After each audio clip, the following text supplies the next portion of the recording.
இந்த வீடியோ பார்க்குற உங்ககிட்ட 3 கோடி ரூபாய் பணம் முக்கியமா இல்ல உங்க அப்பாவோட உயிர் முக்கியமான்னு கேட்டா எல்லாரும் என்ன சொல்லுவீங்க? எனக்கு தெரிஞ்ச எல்லாருமே அப்பாவோட உயிர் தான் முக்கியம்னு சொல்லுவீங்க, கரெக்டா? ஆனா அந்த 3 கோடி ரூபாய்க்கு ஆசைப்பட்ட 2 பசங்க கஷ்டப்பட்டு பெத்து வளர்த்த அப்பாவையே பிளான் பண்ணி கொண்டிருக்காங்க. திருத்தணிக்கு பக்கத்துல இருக்க பொதட்டூர்பேட்டை அப்படிங்கிற ஒரு ஊரை சேர்ந்தவர் தான் 56 வயசான கணேசன். இவருக்கு மோகன்ராஜ், ஹரிஹரன் அப்படிங்கிற 2 பசங்க இருக்காங்க. இந்த கணேசன் அதே பகுதியில் இருக்க ஒரு கவர்மெண்ட் ஸ்கூல்ல லேப் அசிஸ்டண்டா வேலை பார்த்துட்டு வந்திருக்காரு. ஸோ ஃபியூச்சர்ல தன்னோட பசங்க நல்லா இருக்கணும் அப்படின்னு நினைச்ச இந்த கணேசன் அவரோட பேர்ல 3 கோடி ரூபாய்க்கு ஒரு இன்சூரன்ஸ் பாலிசி ஒன்று போட்டிருக்காரு. இதை தெரிஞ்சுக்கிட்டு அவரோட அந்த 2 பசங்களும் அவரை எப்படியாச்சும் கொன்னு அந்த 3 கோடி ரூபாய் பணத்தை கிளைம் பண்ணணும் அப்படின்னு சொல்லிட்டு ஒரு பிளானும் போடுறாங்க. அப்படி அவங்க போட்ட பிளான் தான் ஒரு நாகப்பாம்பை பிடிச்சிட்டு வந்து அவங்க அப்பாவோட பெட்ரூம்குள்ள விட்டு அவரை கடிக்க வச்சு அவர் இறந்ததுக்கு அப்புறமா அந்த அமௌண்ட்டை கிளைம் பண்றது. அந்த பிளான் அவங்க எக்ஸிக்யூட்டும் பண்றாங்க.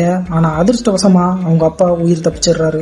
அட்லீஸ்ட் அதுக்கப்புறம் நாச்சும் திருந்துவாங்க அப்படின்னு பார்த்தா ஒரு வாரம் கழிச்சு 2ஆவதா ஒரு பிளான் போடுறாங்க. இந்த தடவை அவரை எப்படியாச்சும் கொன்றணும் அப்படின்னு நினைச்ச அவங்க ஒரு கட்டுவிரியன் பாம்பை பிடிச்சிட்டு வந்து அவங்க அப்பாவோட பெட்ரூம்குள்ள விடுறாங்க. அவங்க நினைச்ச மாதிரியே அந்த பாம்பு அவங்க அப்பாவோட கழுத்துலயும் கடிக்குது. இதுல அவரு இறந்தும் போறாரு. அதுக்கப்புறமா அந்த பாம்பை அடிச்சு கொன்னுட்டு எதுவுமே தெரியாத மாதிரி போலீஸ்ல கம்ப்ளைண்ட்டும் ரெஜிஸ்டர் பண்றாங்க. போலீஸுமே இதை ஒரு ஆக்சிடென்டல் டெத்தா ரெஜிஸ்டர் பண்ணிடுறாங்க.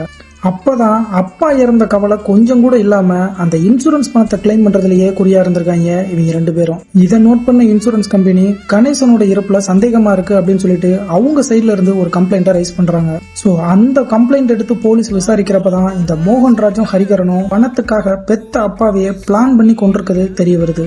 இப்ப போலீஸ் அவங்களை அரெஸ்ட் பண்ணி ஜெயிலையும் போட்டிருக்காங்க. நம்ம இல்லாத காலத்துல நம்ம பிள்ளைங்க நல்லா இருக்கணும் அப்படின்னு நினைச்ச அந்த மனுஷனை கொன்னுட்டு அந்த பணத்தை எடுத்து இவங்க எப்படி சந்தோஷமா வாழ்வாங்கன்னு தெரியல. இன்னைக்கு இவங்க பண்ண இந்த காரியத்தை நாளைக்கு இவங்களோட பசங்க இவங்களுக்கு பண்ண மாட்டாங்க அப்படிங்கறதுல என்ன நிச்சயம்? இந்த உலகத்துல நம்ம நல்லா இருக்கணும் அப்படின்னு நினைக்கிற 2 ஜீவன் அம்மாவும் அப்பாவும் மட்டும்தான். சோ எந்த காலத்திலயும் அவங்களுக்கு மட்டும் துரோகம் பண்ணிடாதீங்க.